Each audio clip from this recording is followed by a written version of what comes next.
Hey everybody, Mark Horner here. There I am rubbing my head, not realizing I'm live. 20-second lag apparently, but I'm live. Something unexpected happened here tonight, and I'll explain that. So I've been using Zoom Webinar, recently subscribed to it as an add-on on Zoom to bring other people in. And tonight, for some reason, I'm getting an error when I want to use that webinar add-on, and it would not let me start it. So that's when a couple of minutes late here, about 5 minutes late now. So thanks for hanging with me if you're out there. If you're watching the replay, great. You didn't have to go through that wait. So what I'm doing is I'm just using Zoom Meeting right now and not Zoom Webinar. I apologize to the folks who may have been trying to jump in on a Zoom link to join me with that webinar, but again, I don't know why I was getting the error, so I'll have to look into that. What I want to do, though, is bring up YouTube and make sure that I'm not missing anything in the comments here. So let's do that for anybody who might find me still. And then we'll play a little show and tell and give you an update about what's been going on here in my corner of the world, or Horner's Corner, as we're calling this weekly live stream now.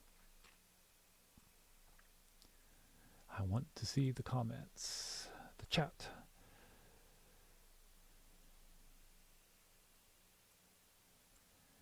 And I think we can pop this out. Yeah, I can. Great. Perfect. And this will all get smoother as we go forward. I have different options that I can use to live stream. I have vMix now. We're not using it tonight, but we can look into incorporating that with maybe Zoom in the future. Okay. Excellent.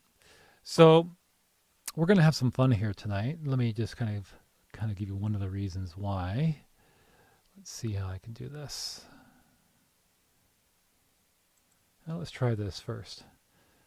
Let me lean back and say hello from out here. Wireless camera using something called NDI. And it's fun to be playing with NDI again.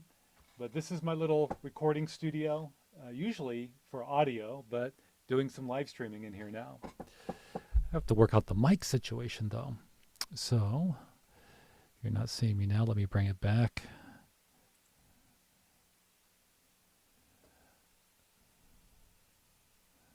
There's a way to stop sharing that NDI source, and we'll bring it back to the camera, and I think we've done that now. Great.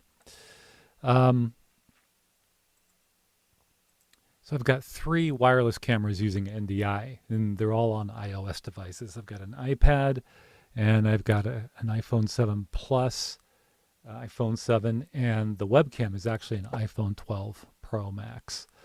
So that's what we're using to click our way through this update tonight. The week, tomorrow is going to be an interesting day. I'm going to take the day off from work. I'm volunteering to help with a production of a web program in its first series, first year, called Mad in the Kitchen. And I'll be in Mercer Island, Washington tomorrow with a person who's standing by to be a chef, a guest chef, in case the scheduled guest can't make it. There's some uncertainty there. So we've got someone in the bullpen who understands that role. Oh, Thomas. Is that Tomas? Let's see here. Hello. I can't tell by the logo if that's would be Tom. I think it might be. Tom, you jumped in late. The Zoom webinar was not working for some reason. I was getting an error code, so I'm using a Zoom meeting, so it's a different link.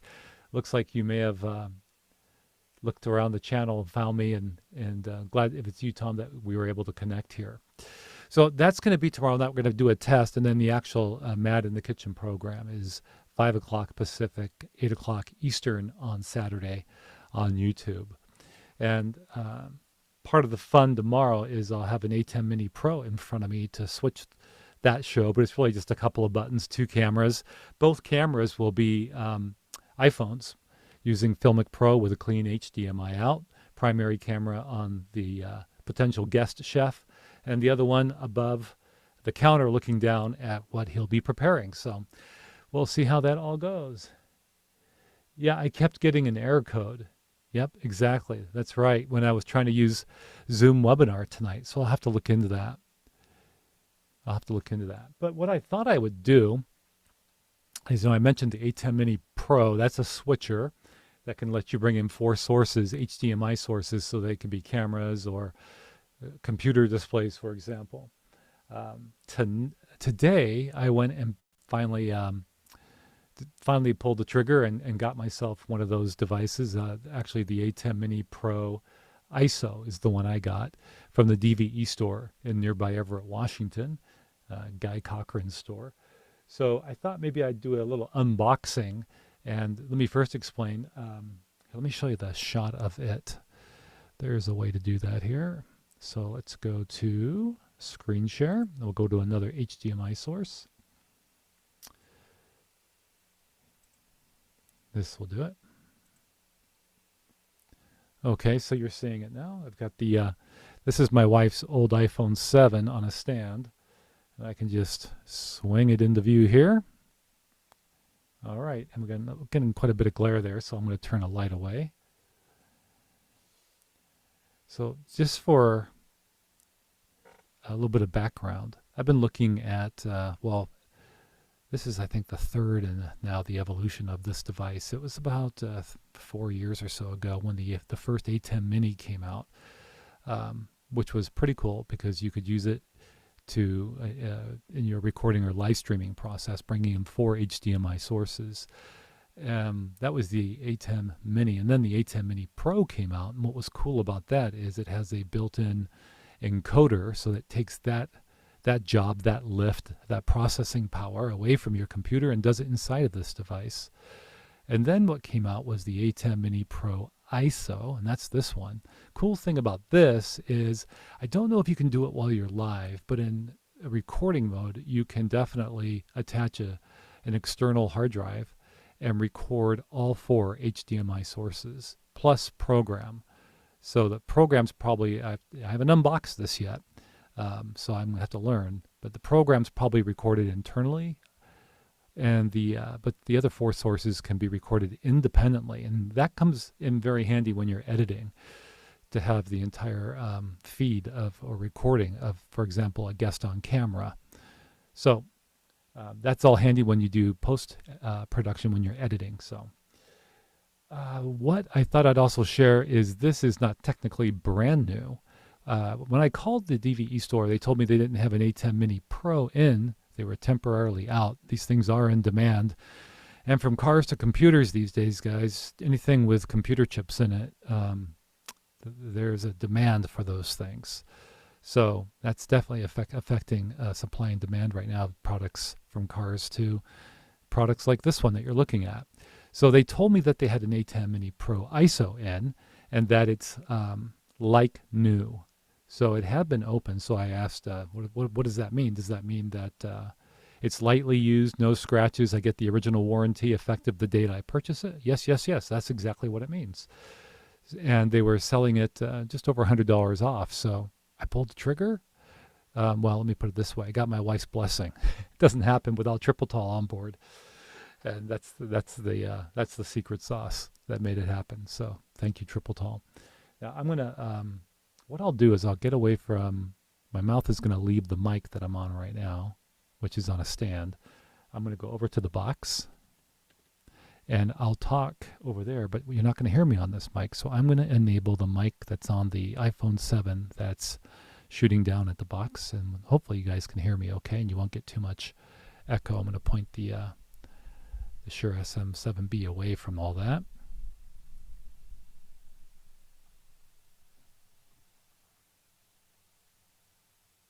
Okay, I'm hoping you guys can hear me.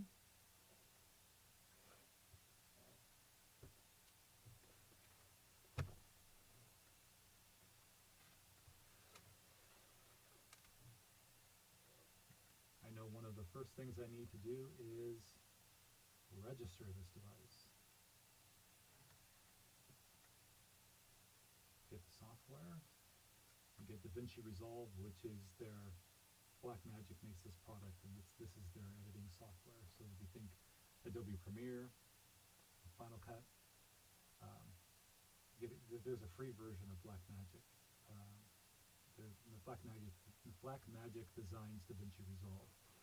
I'm having a bit of a time talking because I'm getting a bit of a delay in my earpiece right now. So I'm going to pull that out.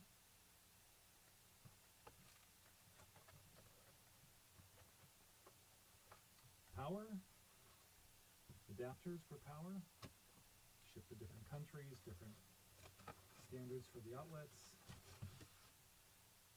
And just look how small that is.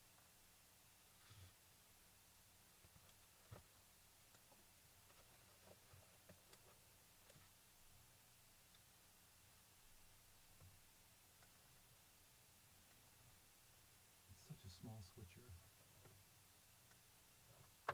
So here are your 4 sources. I'm going to just adjust my monitor so I can see what I'm showing you better.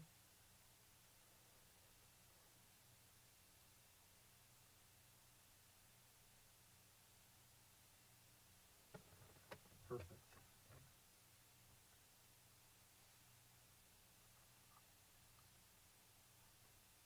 And there are your HDMI inputs. There's an HDMI out. You got your 3.5 millimeter for the microphones.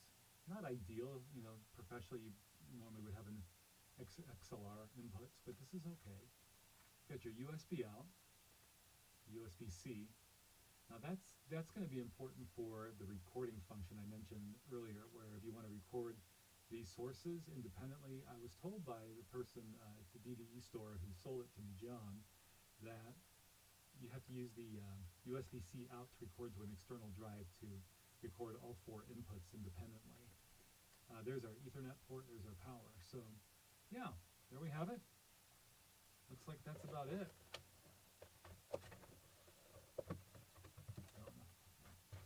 Can't tell you any more than that, so I am looking forward to learning more. Let's turn off this mic here.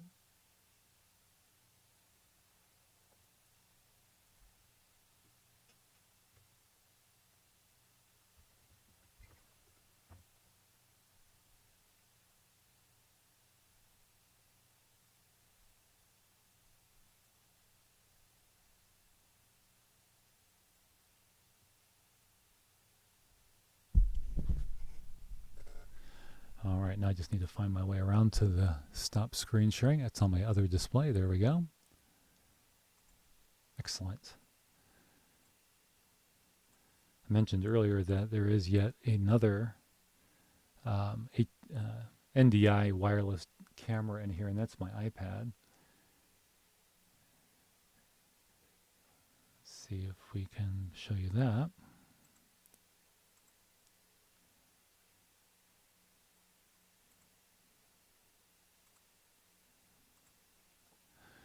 And here it is. So now you're getting a different perspective inside the studio here. In fact, let's pick up the iPad and show you.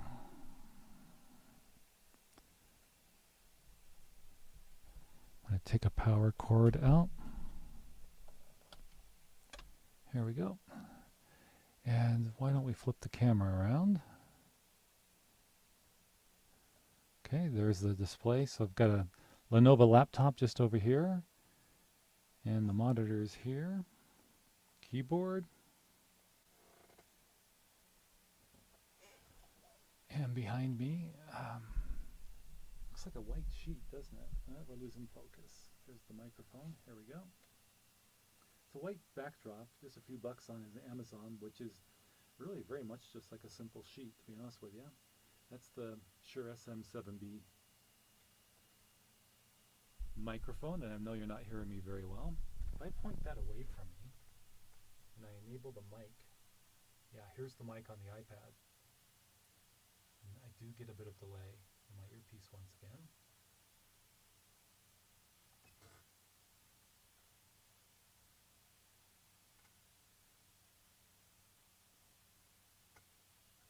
Put that back.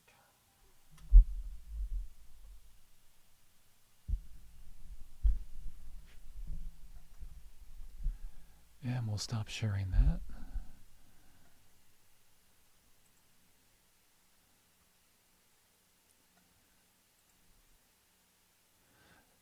Believe it or not, this, oh, I'm getting echo. Hang on.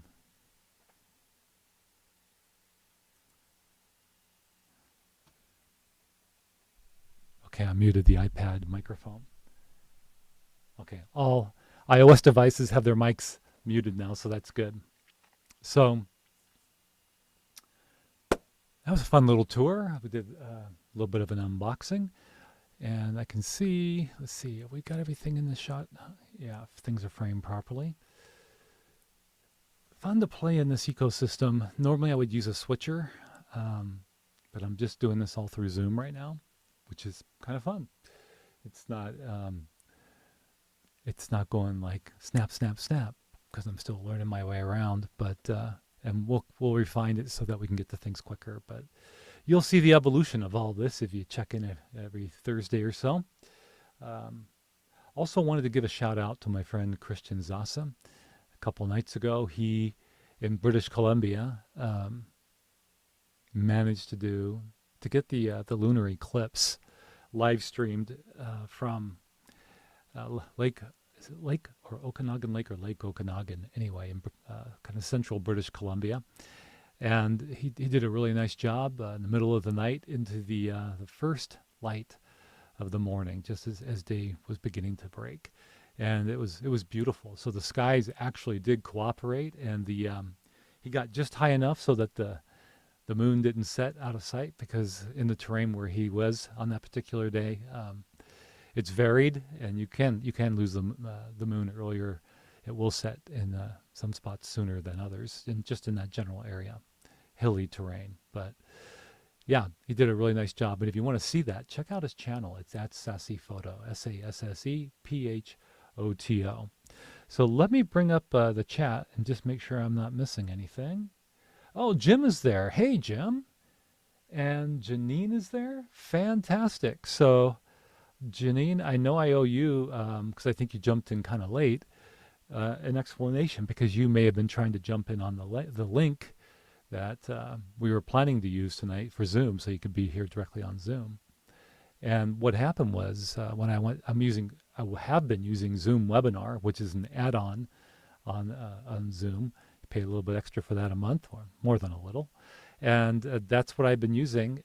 And for some reason, I was getting an error when I tried to use it tonight. So rather than Zoom Webinar, I just used a regular Zoom meeting.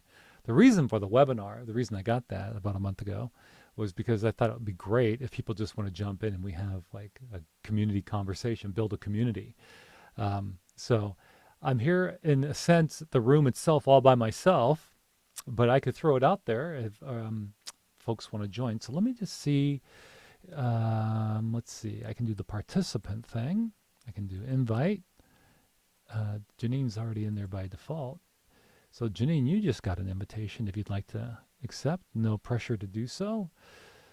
But you know, it's been storming here today, and it's my understanding, makes sense, British Columbia often gets the same weather, southern British Columbia, that we do here in Washington State. So would be interesting to hear if you're getting much of a storm up there on Vancouver Island, Janine. Looks like we've got Janine coming in, so let's admit. And here we go. Hey, Janine, how are you? So, Janine, you just got an invitation if you'd like to accept. Pressure to do so. But you know, it's been storming Janine, here. Janine, if you could put your headphone in. I think you're listening to YouTube, and I'm hearing a delay. So if you could, Janine, if you're still able to hear me, what happened there was I saw you join, and I think we were looking either at a freeze frame or a photo of you, but I was hearing what I believe is the YouTube broadcast, because it was at least 20 seconds behind. And so I need you to mute YouTube. Probably just want to close YouTube if you get in on Zoom. I'll invite you again. Let's try that again. Well, I know my audio is decent because I could hear myself coming out on YouTube from Vancouver or Vancouver Island. So we'll try it again.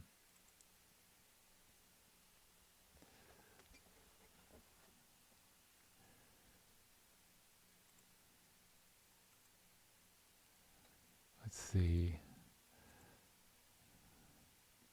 You know what I'll do?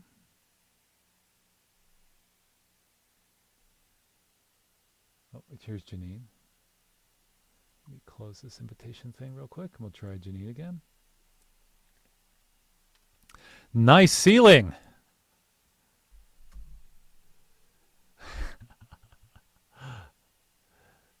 Janine is connecting to audio, is what Zoom says.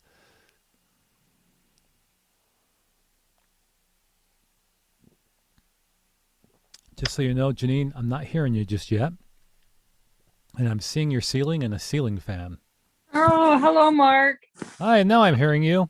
I'm the only thing that's working here is my phone. Oh. I can see you on my computer, and Is there any way we can see I you rather than the fan on the ceiling? yeah, but well, it's my phone. I'm Can you, wondering if I can do this on my computer. I guess not. if you want to leave and come How back do I, using your computer, you're more than welcome to. or can I just do audio? Um, sure. I'd rather see you, but we can do that. You want to just kill your stop video, click stop video, and we can just keep your mic unmuted and we could hear you. Oh, there you go. Oh, I can do this. It's just There you go. I'm reminded of the Quisp cereal with the propeller on the head when we were kids. I know.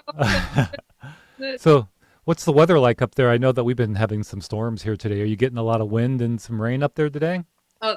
The weather is fantastic. Right now it's sunny. The sun's broken through the clouds. Wow, different. Has it been like that today, all day? Because it's been a different story here. No, just now, and it started to get sunny right now. Okay, good. You know what? There's about an hour and a half of sunlight left, or daytime. So let's see how it evolves. Maybe you'll get a really nice sunset up there. Let's take a minute. I want to see if I can copy the invitation. And folks are watching on YouTube. So let me pull up the YouTube window. You don't have to go there, Janine. But what I thought is for folks who might like Jim Lipsy, if he's still there, he says, I'm in for community chat. Okay. Well, I'm going to put some instructions here, guys. And let's see if you can make sense of this. It's a whole lot of verbiage. Let's see if it's telling me too many words. Okay, so let's take all the phone numbers out and see if let's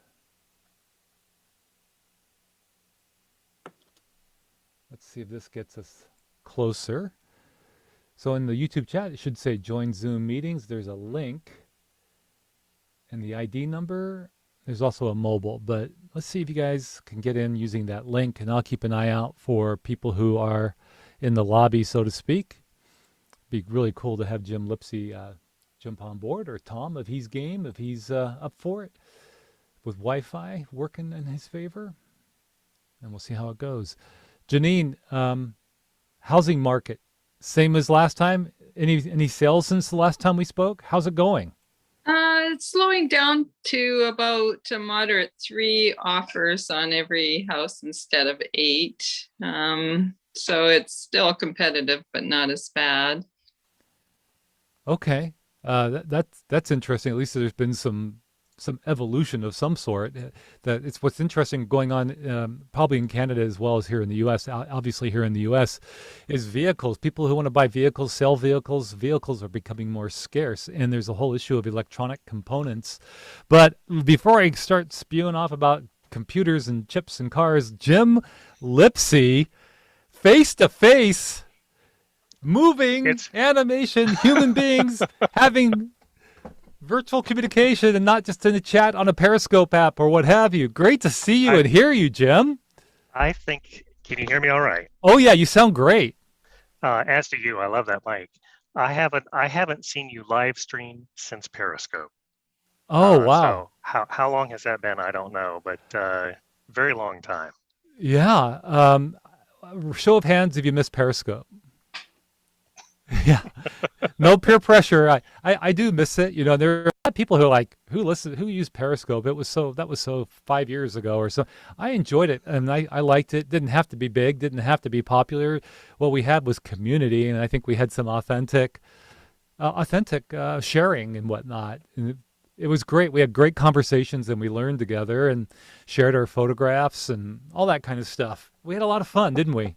Yes, indeed. Yes, indeed. And I got to visit spots all over the world that I would not have otherwise been acquainted with. One of them being Mukilteo, if I remember that pronunciation correctly. You nailed it. Oh, you're in Florida, right? Tampa, Florida, That's on right. the west coast of Florida. Yep. Before I go any further, Jim, Janine, Jim, you've probably heard me yell at your names and, welcome, welcome over the years, but I think this is the first time we've all been in a room together, so to speak. Janine, good to meet you. And you are Vancouver Island? Yes, I'm a realtor on Vancouver Island and I'll always have something to say about it. And it's fantastic up here. Very nice. Jim's a really good photographer, Janine, and Jim, correct me if I'm wrong, but what I remember very striking, in addition to like beaches and things like that, is architecture. You take pictures of buildings, including modern buildings, and Hmm. you catch the angles and the it sounds kind of silly to say shapes, but the dynamism in the geometry of modern Yes. buildings. I don't know is that fair? That pretty much nails it. My background is in architecture, although I'm working for the local K-12 public education system for the last probably 15 years. My background is in architecture, and I used to work in downtown Tampa, which is where I got most of my architectural photos from. K-12. What are you doing? I have some follow-up questions when you bring in education because that's a great topic. Are you a counselor? Are you a teacher? Are you working in the kitchen? What are you doing? Educational facilities planning and construction. So Oh, I'm in the facilities department, and we don't have a lot of, in the particular district I'm in right now, there's not a lot of new construction yet. Residential growth is on the uptick, and so we're starting to look for, where, how, and when we might get classroom additions and possibly new schools. In the meantime, we're doing air conditioning replacements and re-roofing and LED lighting upgrades and things of that nature. has there been like due to COVID a bit of a rethink about facilities? Um, you know, the demand for facilities. I, I I think that it's probably very common for most people to think, the pandemic happens, pandemic goes away, everybody comes back, and it's the same as business as usual. 30 students in a classroom and a teacher, and that schools are back in business. But I don't know if that's a guarantee, not from the sense that we can't say that the pandemic is always going to be around. It hopefully won't, but perhaps it's opened some eyes to different ways of doing business and teaching. Has That's got to be something in the minds of schools and especially their facilities. Is there any kind of these types of questions being raised in any way, or is it all about, it'll be back to normal and we'll put the bonds out there and we'll put it to a vote and we'll be building new buildings and back to usual? Um, like I said, we're not involved with new construction so much, but when we get there, because I know it's coming, when we get there, we'll certainly be looking at maybe um, some adjustments in how we do or filtering on our HVAC systems and Um, the routing of airflow circulation. So oh, it's more, supply, comes into the room and exhausts out a different, direction. And so there maybe not so much circulating of air, but just kind of a wash through the space. Um, that's where my head is at right now. There's as soon as the pandemic hit, there was all manner of vendors who were saying our product cleans the air conditioning system. Install this in here, whether it's UV lights or ionizers or all kinds of products. Lots of people trying to sell school districts lots of things, and we avoided the temptation to just be completely reactive and jump on the bandwagon and just get the first snake oil that comes along. But really, we're stewards of public funds, so we need to be careful how we invest, and that what we do is really a long-term solution. What a great topic. I know Janine was probably catching on when you started talking about HVAC right away. She's very on top of things and has been for some time when it comes to COVID concerns. And so when you started talking about it, I was thinking, realizing where you were going with it, but also reminded of early in the COVID crisis, if you will. And I was thinking cruise ships. These cruise ships where people were told to stay in their rooms and people will be stay safe in their rooms, and it's not airborne. It is airborne. It's not airborne. It is airborne. But you know what? People were staying in their rooms and people were getting sick. Hmm. And I don't know if anybody, I don't know if there's a popular consent, let's just say a consensus one way or the other yet, more than a year later, but it seems like at the very least the verdict is still out. Um, and when you're still early on snake oil salesman, that's certainly what came to mind. And I commend your school district and your peers for being cautious in that regard. And obviously there's pressure. There's pressure early on to try and, especially as the events are unfolding and we're still figuring things out, there's pressure perhaps to try and do business as usual. And maybe there can be some quick revenue. Maybe that snake oil will, help us cross that today's finish line. But you probably had to really use some restraint at times, I would imagine, to try and make the wisest decisions. Always a challenge doing that. Mm-hmm. But I definitely want to get, particularly as we find ourselves, when we get to the point where we can say the pandemic's behind us, what lessons have we learned? I really want to get with our design professionals, our architects and engineers, and give a serious look at what really are practical measures that aren't outrageously expensive to maintain, that don't cause us, everybody was talking about HEPA filtering.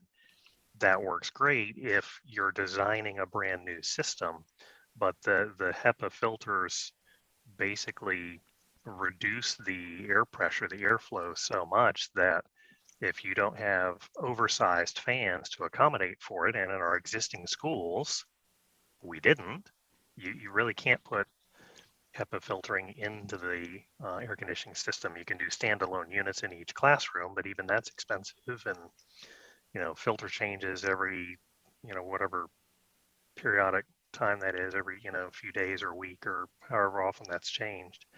Schools are not set up to run like hospitals. We don't have the budgets of hospitals to have that kind of clean room filtration type system. So it's a challenge. I'm learning. I hadn't heard of HEPA filtering, but I'm sure it's been being discussed for a year or more now pretty intensely because of COVID. So there's more awareness of it. And I'm just curious, Janine, being in the real estate business, is that something, I know you do primarily residential, but is that something you'd heard of before, Janine? Oh yeah, I've heard about it, and I know that HEPA filters are great. You can buy little portable ones and maybe leave a window open or something. You can get little tiny pocket ones and take them with you if you want. But generally, people aren't really recognizing that you do need the ventilation. So I think it's there should be more awareness around that. Mm-hmm. You can be outside and you won't get COVID, but if you come inside, you will. So it's pretty obvious that you should do something to do some ventilation. I have an HRV system in my house, so it's a heat recovery ventilation system with really good filters. So you just wash them out every once in a while, but it pumps new fresh air throughout the house every hour and a half. So that's really a fantastic thing to have right now. Oh, you're so far much further ahead of it than I am. And Jim, any thoughts on what Janine said? And then I'm going to call a brief timeout because I have to show you something. Okay. No, I hadn't thought of that for a residential application. That makes a lot of sense. There are requirements already in the public school system. There are state requirements for educational facilities that they have a certain percentage of outside air that's always being introduced into the system. Of course, in Florida, which is the majority of the year it's a hot, humid climate. Bringing outside air in means increased conditioning to pre-cool or precondition that air before it gets into the main system.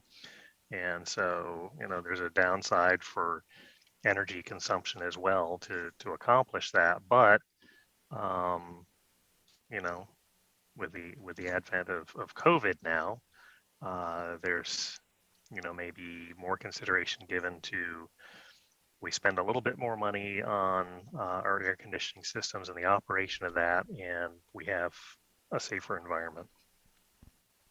Very good. Okay, as mentioned, a timeout. Jim, I have to show you something, and Janine, it's very light. You might get a kick out of this, and I'm going to see if Jim remembers something. At least as I remember it. Maybe I'm imagining something that happened between us. But let me just go to this shot. I'm going to take my earpiece out for a second. This will take about 30 seconds. But first, coffee.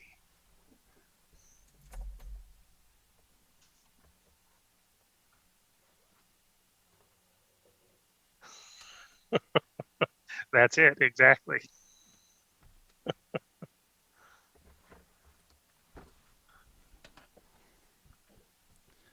Okay, let me put my earpiece back in.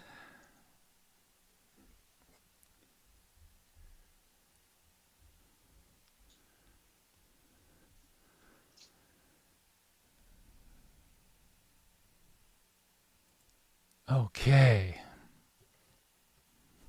So as soon as you cut away to the other camera, I said, but first, coffee.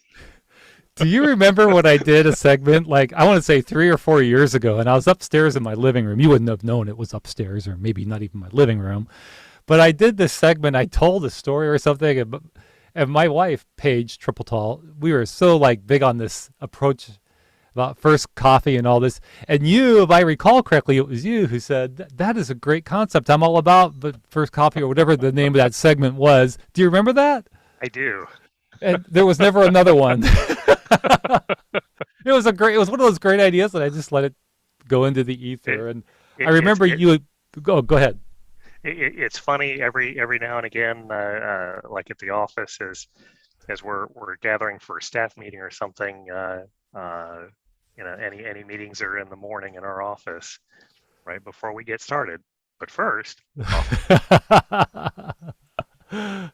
Yeah. So okay, I wasn't imagining. It really was you. So I've always Yes. I thought that was I love it when I get feedback where people, whether it's like that didn't work or that did work, if something seemed to click or seemed to be worth the while. That's always fun, and you did that day. Hey, so Carrie D says, "Hey Mark," in the YouTube chat. Right back at you with the peace sign, Carrie.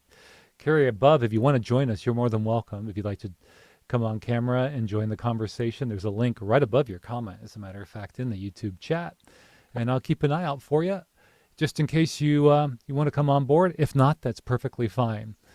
So, Jim, do you often live stream? Do you do this much? Do you do it for work? Do you have virtual meetings anyway? That wouldn't be live streaming; it might be a Zoom meeting. Twice a week, our congregation does Zoom meetings, and then so I've kind of volunteered to do audio, video if we have to share presentations or songs or things of that nature, and then also at work. Because of that experience at work, I've kind of become the virtual meeting guy. Everybody, when they need to have a virtual meeting, I get the conference room set up and laptop and conference mic and all that. So haven't gotten into lighting a whole lot, as you can probably see here. It's not that great, It's but okay. You actually look pretty good. so Yeah. just Are you see? I know you're in Florida, so you can't be facing the window with the sunset or daylight. It's long dark there, right? So, yes. is it the screen that's putting that nice light on you, or where are you getting the light from? No, I've got a computer desk that's got a couple of tiers on it, and so one of the higher tiers has a halogen light on it, and then I've got some other halogen lights that are mounted to the underside of the cabinet just to give task lighting. And Okay. that's all the lighting that's here. The camera does fairly well at picking that up. I'm on a Microsoft Surface Pro, Oh, okay. Good so to know. Janine, what are you using in terms of computer? Are you on you're on your phone right now, right? Yeah, your link came to my phone, so I wasn't prepared for that. But in front of me, I have my screen, and then I'm doing it on my phone, and I don't know why the link didn't come through. I You did know, try. when I went to invite, so in Zoom, in the participants, when you know you can open up a chat window, you can click participants. Jim, you probably know this very well, being that guy for your area and your congregation and work. But if you click participants, it opens instead of a chat window, a participants window. There's also a button to invite, and when I click invite, you're the one person it suggests, Janine, because you've been here before, I guess, using your own Zoom account. And so I see that and I click it, but it's sending it to your phone. So that's good to know. I was hoping it would go to your email, your Shaw email address. But Oh, I'll next, look. so next time I'll choose the email. I won't click on the tempting little button that makes it easy because it's going to your phone. I'll click the email and I'll make sure it goes to your Shaw email address. So that'll be better for you, right? Okay, good. Well, I might be able to join now. No, it says I mean, I'll do that in the no. future. I'll do that. That's not what happened just now. I'm just Yeah. saying in the future we can do it that way. Yeah, Okay. yeah. Jim, is your church meeting in person yet on Sundays, or is everything still online? We're still online, and they will probably be overly precautious, just out of an abundance of caution, not wanting to put anyone at risk. It may be, I can't even speculate. It may be, September, October before they even consider meeting again in person. Not a popular opinion with many, but I commend them for it. And I would not be surprised once we get into the fall if the COVID numbers start going up again. I think a lot of virologists believe that's likely to happen this I season. I hadn't heard that, and I don't know that here in the Tampa Bay area I've heard any discussion on that of Mm-hmm. what the fall may look like. Mm-hmm.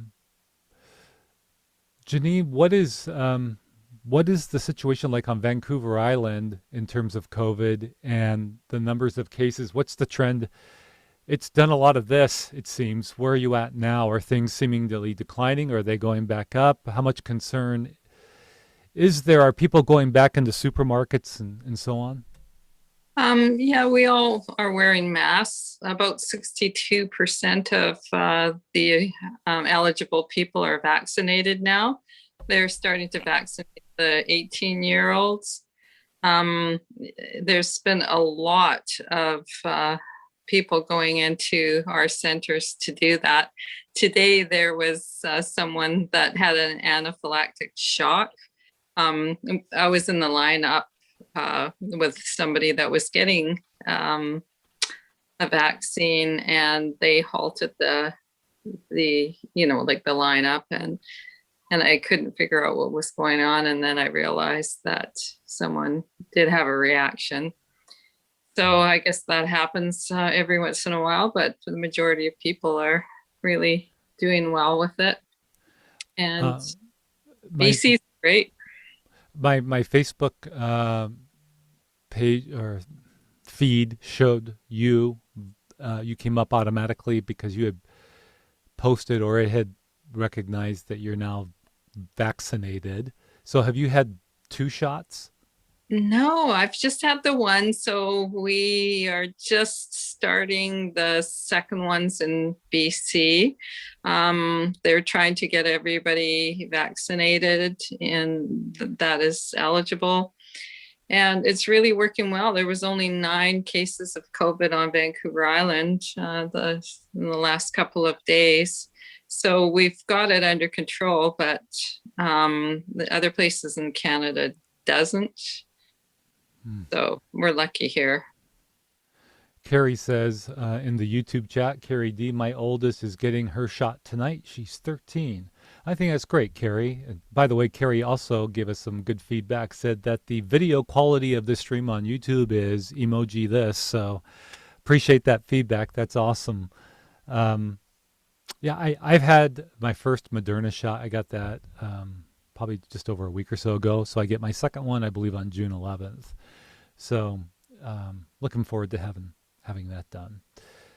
Um, what do you guys? And I'll start with you, Jim, and this time. What are your positives, Jim, in terms of that you might be able to list in terms of the impact of the way we're all staying in touch and communicating through whether it be teleworking, just these virtual contacts as opposed to the physical ones. Have you seen any positives in your opinion come from it? Um, I think it's been a necessity just to have the communication. It's nice that we can meet virtually. My personal feeling is there's no substitute for meeting in person. Being able to get back to the point where we can have, you know, real human interaction and contact. There's something that's I don't know. I don't know if cold is the right word, but communication doesn't seem to be as warm through the video chat. It's a great substitute, but you recognize that for what it is, that it's a substitute. Hmm. Thank you for that. Janine, what do you think? Well, there's a certain intensity to Zoom. I mean, you have to sit in the same spot. You can't get up. And when you're with a group of people, you can get up and get a glass of water or go in and out of the room. And if you're on a Zoom for an hour and a half, it is pretty intense. And there is burnout associated with that. I know because I have a lot of teachers that are friends that are teachers, and they are feeling it. I believe that. Zoom fatigue, right? Right. I've been doing training, participating as a student, if you will, in some training this week, every day this week. It's all been all morning long, 8 to 12 or 8 to 1, depending on the day. And they've been having at least 10-minute breaks every hour. And in addition to that, a moment for stretching, which is kind of cool. I like that, And you can turn your camera off during those times if you'd like. Not that you have to have your camera on in this particular training. Most people do seem to have it on, though, which I'm all for. I think there's a lot that goes on here, even when we're not talking. So my feeling is this. I hear what you're saying, Jim. I would agree with you that there's no substitute for what the human interaction can provide. I do recognize, at least in my experiences, that there have been some really cool pluses, immediate pluses, and there's some. It's kind of like the layers to an everlasting gobstopper, Jim. At the core, see, we're the relative same generation. I can go there. A lot of this stuff gets lost on people, although they are making another Willy Wonka movie, and hopefully it'll be a good one, not like the last one. Johnny Depp. Tim Burton. I don't like Tim Burton movies. So in the immediate picture, I have found that my group that I work with, and it's a small team, I think we've come to know each other in ways that we never would have. And part of that is because we meet daily, Monday through Thursday anyway, for about 15 to 30 minutes every morning. We call it our morning huddle. And we talk about what we're working on, but oftentimes we talk about nothing to do with work. But there's team building, and there's, I don't know, dare I say there's even caring, and I know there is. And I think that we've come to know each other in ways that we wouldn't have, which are good things. Then I think of my two youngest who still live at home, my boys, and I really feel for what they're missing in terms of being around their friends. I know they really miss that. I mean, they try to do it all virtually, most of it. It's only been in recent weeks that our kids have really gone outside much at all.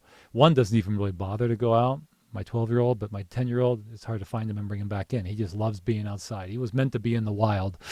And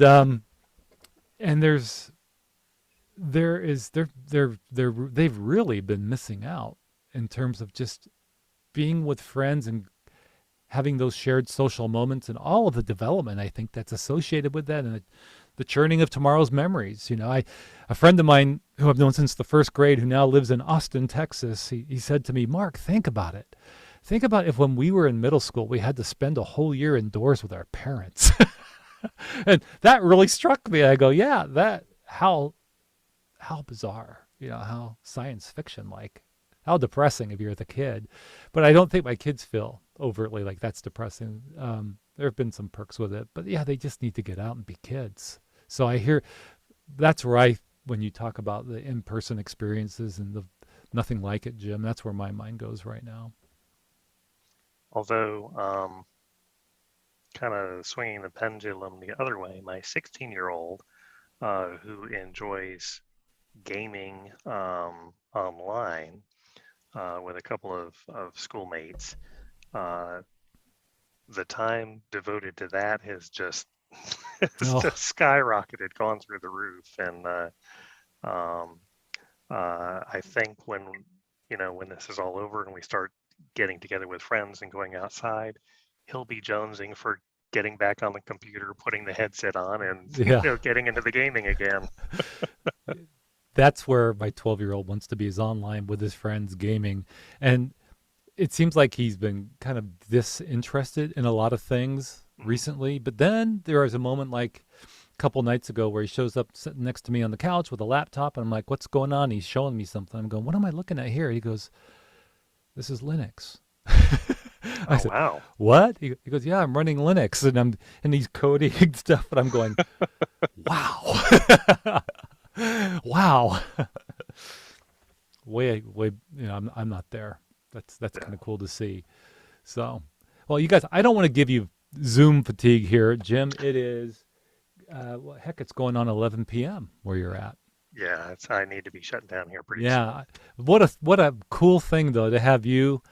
I've never seen you live. I don't know. Maybe you've done something on Instagram where you do something live briefly, but I don't know. I don't recall off the top of my head ever seeing you live. So I consider this an honor that you would just on a spur of the moment whim jump into the room. In fact, your quote was something like, "I'm all for community chat" or whatever it was, and you came in. I commend you for your boldness, and I'm thrilled that we were able to have this moment tonight and share it with Janine.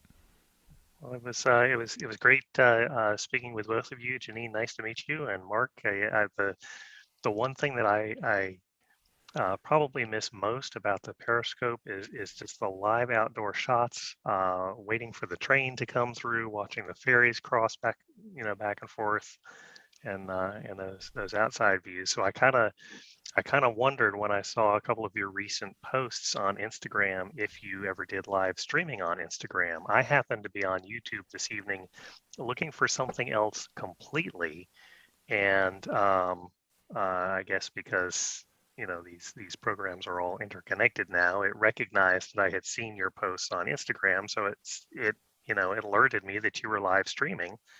I said, "Wow, let me go check that out." So, do you, with do a you with a ever with a do? compelling white wall behind me. No train, no Uh, ferries, no geese, no swans, no sunset, no wind, no storm, no breaking news. Do you But ever do it's live streaming from outside or no? yeah, yeah. So I want to respect your time, and I'm going to try and boil this down. I can definitely do Instagram. I haven't done it. I don't know if I've ever gone live on Instagram, but I can do that. I tend to feel like what I do on Instagram, what I tend to do is probably too long for Instagram. But I'm a rambling man. What can I say? Um, but I could do it and try and be succinct. I could also do something like on my website. I can live stream to there. Um, and whenever I go live, I would love it to make it possible that folks would get a notification. But if I couldn't do that, we follow each other, I think, on Instagram, Hmm. and I don't know that we do on Twitter, but Um, Instagram. I, I I really am not terribly active on Twitter. I've got a Okay, profile on there and a few things on there, but I'm not active on Twitter really or Facebook very much either. so So what? So is your preference Instagram or something else that's kind of like I don't know, kind of simple and not layered with all sorts of bells and whistles and blah blah blah? Because there's a lot, like for example, Haps is what I don't know if you've heard of it, but it's a lot of Periscope people have gone to Haps. I've done some live don't know streams it. there, but to me, there's a lot of stuff on screen. There's a definite financial component of it where people are encouraged to give coins and buy coins, and to me, I don't want that between me and the people that are joining me for community, if you will. That's not what I really want in the way. that's why I've really wanted to live stream to my webpage. Is I just how to the but it's kind of like being in the dark because people don't know how to find me unless Hmm. I can somehow come up. I was really looking at coming up with my own app. Turns out that's expensive as far as I've been able to find so far because I was thinking, man, what if I had like a Beyond 90 Seconds app and people can have that on their phone and they'll get notified whenever I get go live and they can see it live and they can see all the replays if they want to if they miss something in it and it was a the sunset the Mukilteo ferries or the trains or what have you. And I think part of it too is the conversation, the chat. I can do all that on my website. I just don't know how people find it. You know, Hmm. and I don't have to have a lot of people. I just want the gang back.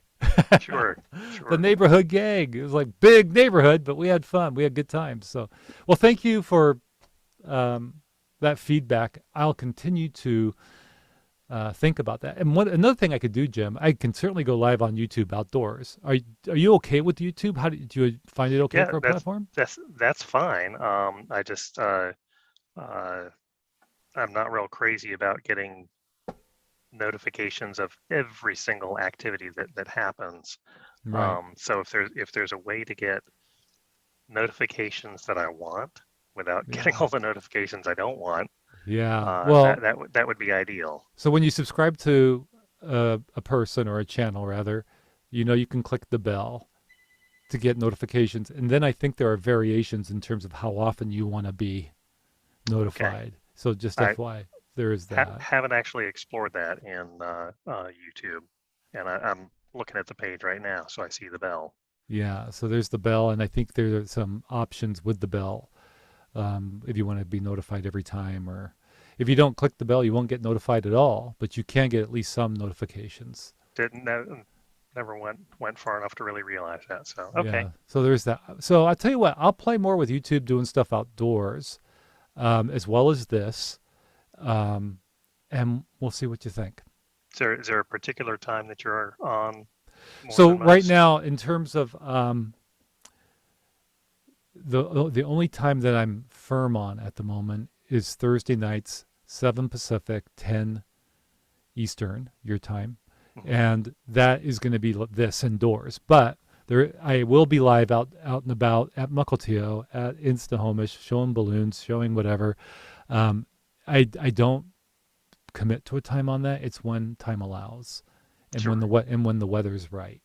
sure, Yeah. very good. So, but you'll get the notifications, and you don't have to watch right there and then.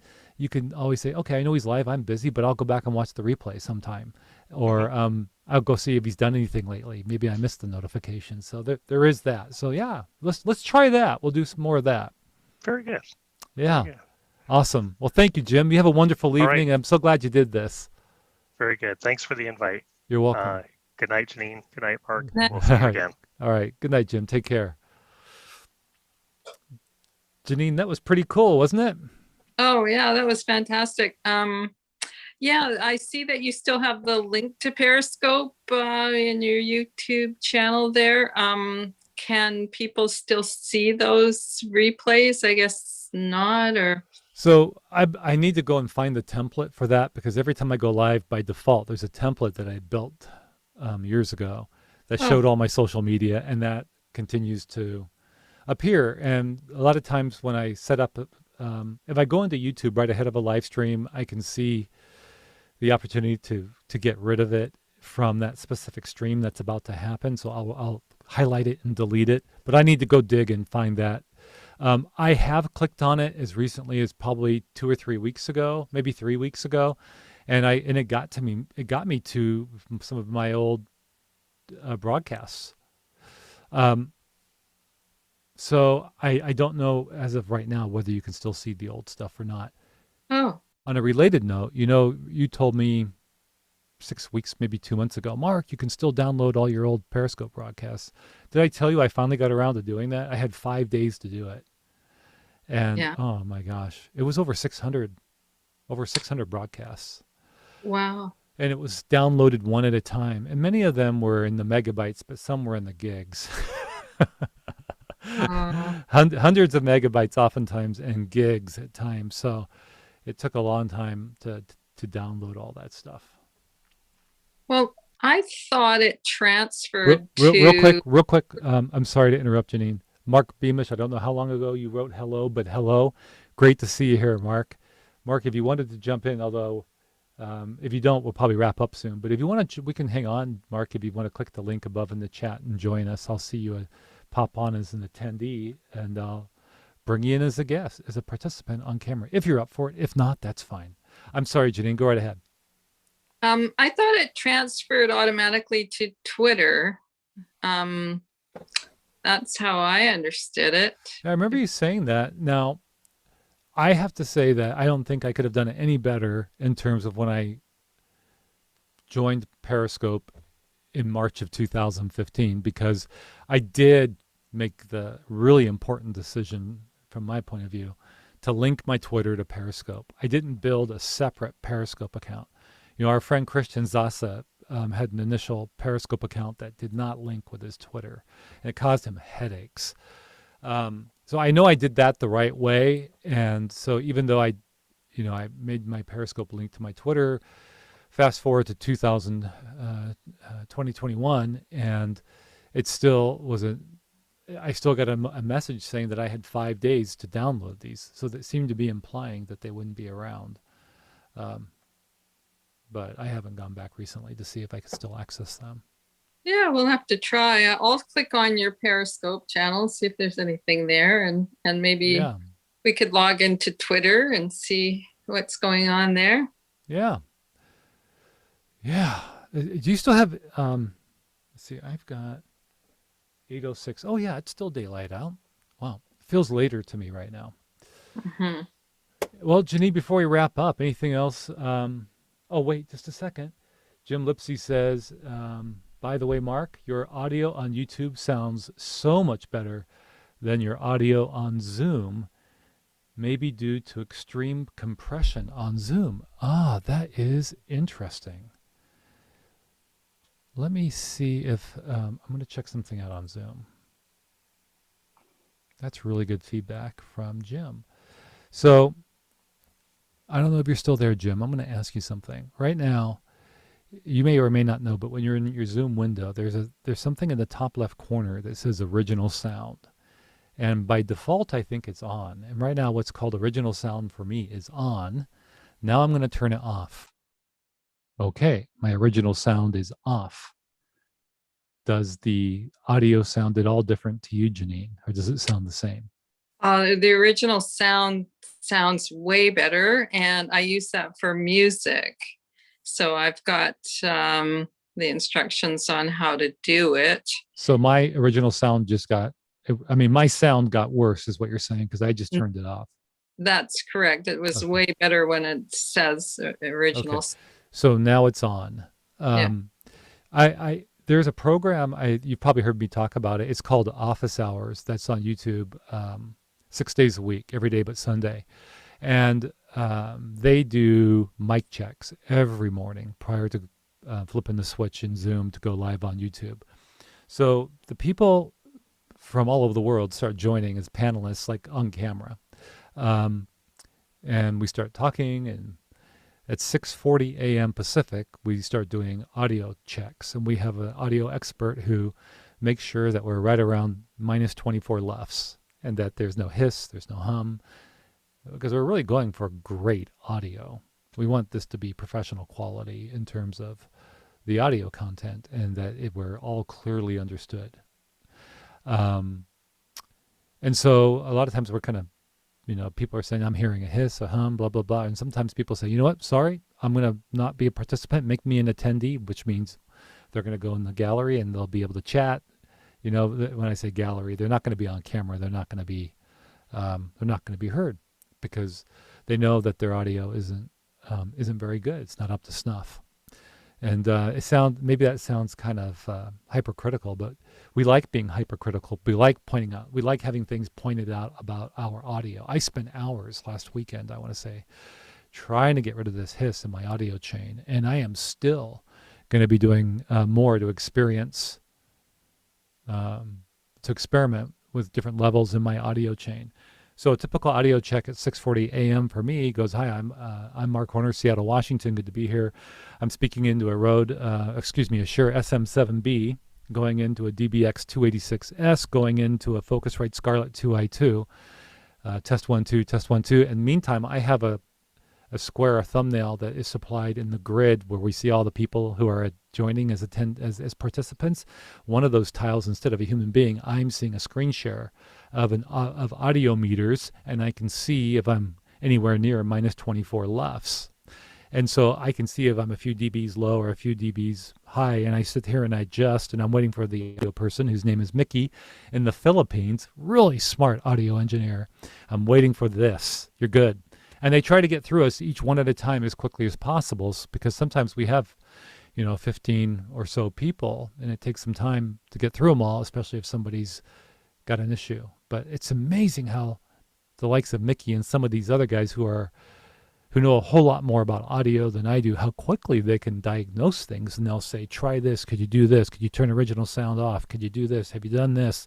And I've watched them, like fine expert doctors at the operating table, fix things, make things acceptable and sound so much better.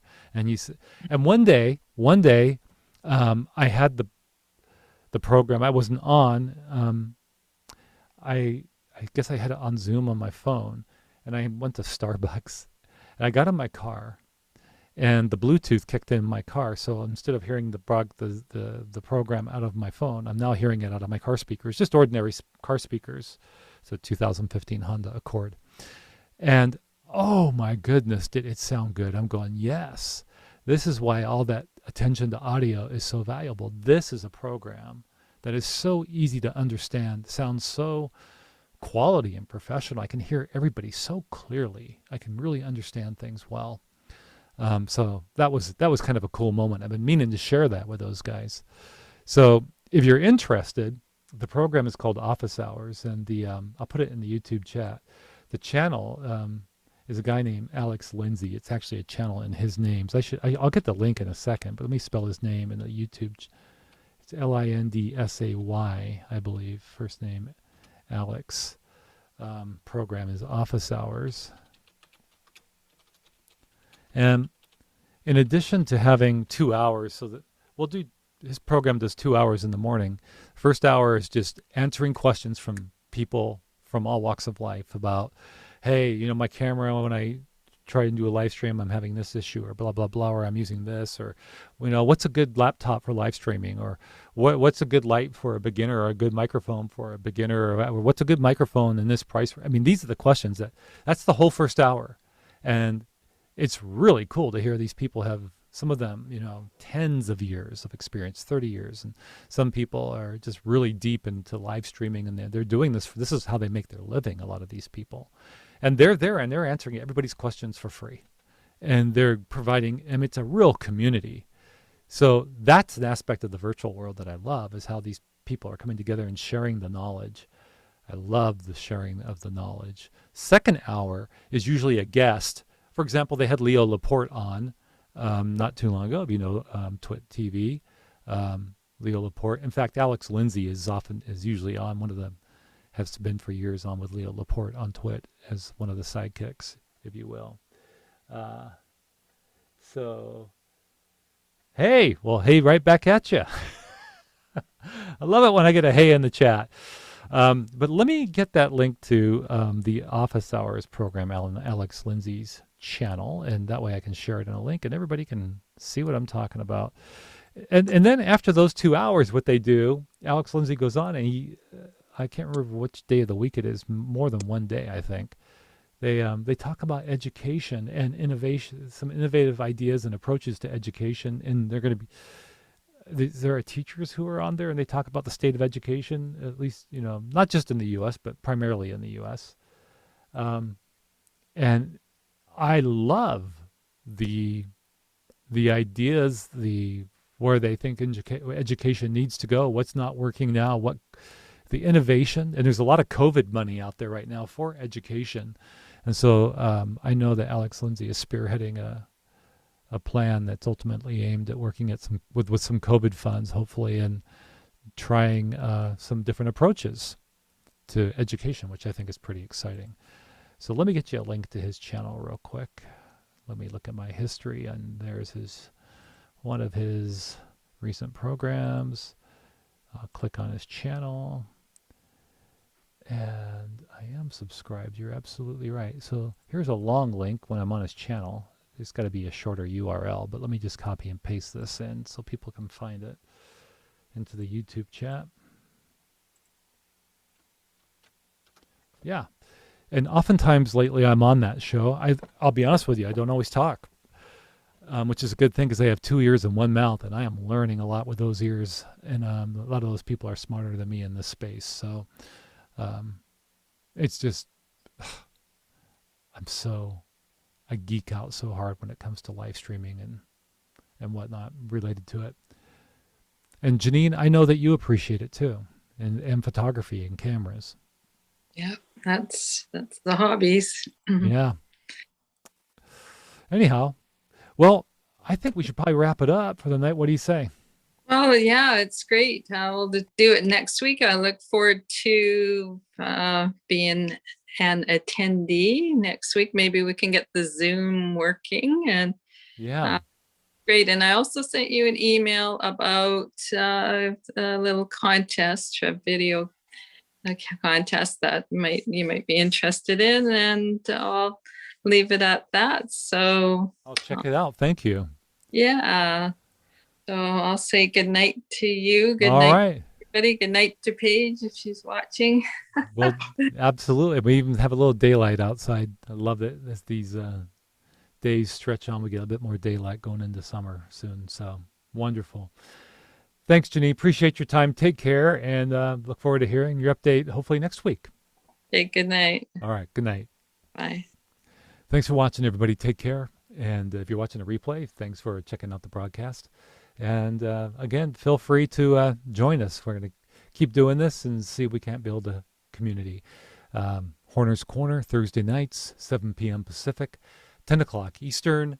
And it's going to continue to evolve. And I love the feedback that I'm getting from you folks in the chat, as well as people coming on. Janine, Jim Lipsy tonight from Tampa, Florida. Janine from Vancouver Island. Great feedback, especially from Jim tonight regarding not only the audio quality, but the discrepancy, Zoom versus YouTube, but also where to find the content that I'm doing now that there's no Periscope, the outdoors stuff. And maybe we can bring some of the outdoors indoors for a little segment to be included within our coverage on Thursday nights. All right. Thank you so much for watching. Feel free to shoot me any ideas that you might have in mind. A couple ways you can do that. You could go to beyond90seconds.com and use the contact page and send me an idea. Feel free to shoot me an email, though, if you'd like, at mhorner@beyond90seconds.com. That's mhorner, M as in Mark, Horner, Horner, at beyond90seconds.com. Yeah, feel free to send some ideas if you have some topics that you'd like to hear. Our propensity is to talk about, you heard us talk a lot about COVID-19, so I guess you call that in the news. We talked a bit about education, but we oftentimes talk about the outdoors, and we like to be out with our cameras and live streaming and community. And ultimately, it's the knowledge sharing. It's a family-friendly channel, that's for sure, and it's about building a community. And sharing that knowledge. You may know something that could really be a big help to somebody who's watching directly or participating by being on screen with us and talking, or just watching a replay or being in the chat. Mark Beamish, or it was Carrie, I think it was Carrie tonight, who said the video quality was A-OK. Use the emoji on YouTube. So that was really good to hear. I appreciate that as well. If I didn't say it earlier, and if you're thinking of my picture in terms of video quality, this has all been done with an iPhone tonight using the Filmic Pro app, and a setting within the Filmic Pro app, clean HDMI out. So the iPhone is passing the test once again. It's an iPhone 12 Pro Max tonight. All right. Thank you very much for watching, everybody. Take care. And until next time, be safe out there.